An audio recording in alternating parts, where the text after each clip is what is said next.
আজকে বানাবো পশ্চিম মেদিনীপুরের একটা রান্না। কচু, পালং আর চিংড়ি দিয়ে রান্নাটা স্বাদে যেমন ভিন্ন, খেতেও খুব মজাদার। আমি ইপসিতা, দ্য হানি কিচেনে আপনাদের অনেক স্বাগত। আজকে যে রান্নাটা বানাতে যাচ্ছি তার পদ্ধতিটা কিন্তু একটু আলাদা, তো চলুন দেখতে থাকুন।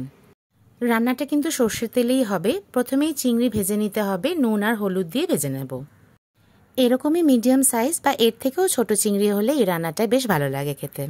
এই রান্নাটাতে বড় চিংড়ি মাছ ইউজ করবেন না, ছোট চিংড়ি মাছের স্বাদেই কিন্তু এই রান্নাটা বেশ ভালো লাগে খেতে।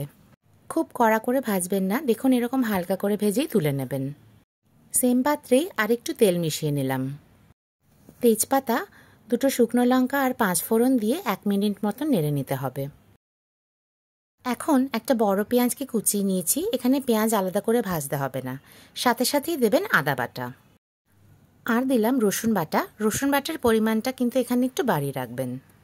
সাথেই দেবেন যেরকম ঝাল খাবেন আপনারা সেই হিসাবে লঙ্কা বাটা। হলুদ আর নুন দিয়ে খুব ভালো করে ভেজে নিতে হবে।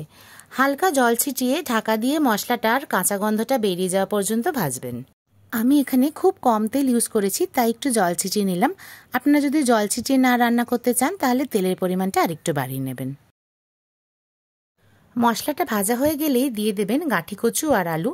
দেখুন আমি এখানে একটু বড় সাইজের করে কেটে নিয়েছি। এখানে আমি 5টা গাঁঠি কচু আর 2টো আলু ইউজ করলাম।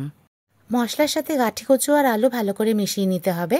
এখন কিন্তু একদম স্লো ফ্লেমে ঢাকা দিয়ে 50% সেদ্ধ হওয়া পর্যন্ত রান্নাটা করবেন। আলু আর কচু 50% মতন সেদ্ধ হয়ে গেলেই দিয়ে দেব পালং শাক। আমি পালং শাকটাকে ভালো করে ধুয়ে কুচিয়ে নিয়েছি। আমি এখানে পুরো 1 আঁটি পালং শাক ইউজ করেছি।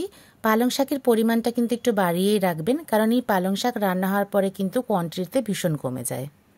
মশলার সাথে ভালো করে নেড়ে চেড়ে মিডিয়াম ফ্লেমে ঢাকা দিয়ে সেদ্ধ করবেন। এখন গোটা জিরে আর গোলমরিচ নিয়ে নিয়েছি, এটাকে একটা পেস্ট বানিয়ে নেব। শাক দিয়ে যখন এরকম জল বেরিয়ে আসবে তখন জিরে আর মরিচের বাটাটা দিয়ে দিতে হবে। মনে রাখবেন এই দুটো মশলা কিন্তু আগে যাবে না, এই সময়তেই ইউজ করতে হবে। এখন আরেকবার টেস্ট করে নেবেন, যদি দরকার হয় নুন দিয়ে দেবেন। আর আমি এখানে 2টো কাঁচা লঙ্কা দিলাম। এই 2টো কাঁচা লঙ্কা দেওয়াটা কিন্তু সম্পূর্ণ অপশনাল, এটা আপনাদের ওপর ডিপেন্ড করছে।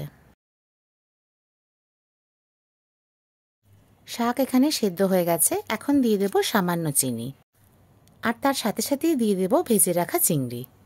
এতক্ষণ যখন দেখেই নিয়েছেন তখন একটা লাইক, কমেন্ট আর সাবস্ক্রাইব কিন্তু খুব আশা করলাম। এখন ঢাকা খুলে হাই ফ্লেমে নেড়ে যেতে হবে যতক্ষণ না জলটা শুকায়। আলু আর কচুগুলোকে একটু ভেঙে নিতে হবে যাতে রান্নাটা একটু মাখো মাখো হয়।